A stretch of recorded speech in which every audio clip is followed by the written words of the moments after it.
Hello friends, good morning, જય શ્રી કૃષ્ણ. સવારની શરૂઆત થઈ ગઈ હતી આપણે બ્લેક કોફીથી. દિવસ ચોથો.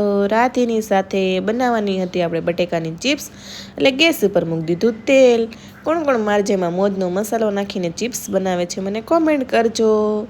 મારા બાળકો પણ આ મોજથી ખાય છે.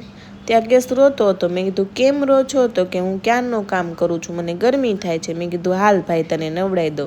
તો મને કે હા બેન મને નવડાવી દે. કોણ કોણ માર જેમાં ગેસને દરરોજ નવડાવે છે? જો એને નવડાવ્યો ને તો કેટલો ચકચકાટી અને રાજી થઈ ગયો. ત્યાં અમારા ઘરનું આ મેન લસણ ઉઠી ગયું. મેં કીધું લસણ ગુડ મોર્નિંગ.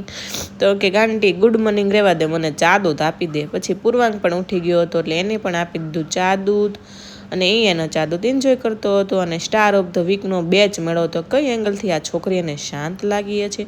ત્યાં ભાઈ આવી ગયા, આંટી મારે તમારે ઘરે આવું. મેં કીધું આવી જાઓ. પછી આપણે કરવાના હતા થોડાક પ્રાણાયામ, અને કરવાનું હતું ભરવા ગલકાનું શાક. બનાવી નાખ્યું ભરવા ગલકાનું શાક, અને મમ્મી કરતા હતા રોટલા, કેમ કે આપણને નથી આવડતા. આવજો, બાય.